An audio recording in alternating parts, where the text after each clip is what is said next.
చలికాలంలో దగ్గు, జలుబు, వైరల్ ఫీవర్స్ వంటివి కామన్. కానీ చాలా మందికి చలికాలంలో ఎక్కువగా తలనొప్పి వస్తుంటుంది. నిజానికి తలనొప్పులు రెండు రకాలు ఉంటాయి.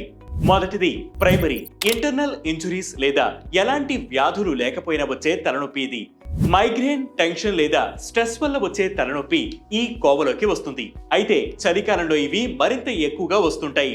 చల్లని గాలి తలకు తగిలినప్పుడు మెడలో ఉండే నరాలు, రక్త నాళాలు స్టిఫ్ గా మారే అవకాశం ఉంటుంది. దాంతో తలనొప్పి వస్తుంది. అంతేకాకుండా శారీరక శ్రమ లేకపోవడం, చలి వల్ల కాఫీలు ఎక్కువగా తీసుకోవడం, నీళ్లను తక్కువగా తాగడం, ఆహారంలో మార్పులు వంటివి కూడా తలనొప్పికి దారితీస్తాయి. ఇక రెండవది సెకండరీ సైనసైటిస్, చెవి ఇన్ఫెక్షన్లు, ఫ్లూ వంటి సమస్యలు ఉన్నవారికి వచ్చే తలనొప్పి.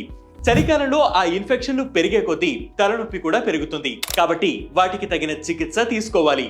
సో ఈ తలనొప్పులు రాకుండా ఉండాలంటే బయటకు వెళ్ళినప్పుడు తలకు చల్లని గాలి తగలకుండా జాగ్రత్తలు తీసుకోవాలి. వెచ్చని గదిలో నుండి సడన్ గా చల్లని ప్రదేశాలకు వెళ్ళకూడదు. సరిపడా నీళ్లు తాగుతూ బాడీ హైడ్రేటెడ్ గా ఉండేలా చూసుకోవాలి. తలనొప్పి తరచూ వస్తుంటే మాత్రం ఒకసారి డాక్టర్ ని సంప్రదించడం మంచిది. ఇలాంటి హెల్త్ వీడియోస్ మరియు హెల్త్ టిప్స్ కోసం వెంటనే వెట్ న్యూస్ యాప్ ని డౌన్లోడ్ చేసుకోండి. వెట్ న్యూస్ తెలుగు యూట్యూబ్ ఛానల్ ని సబ్స్క్రైబ్ చేయండి.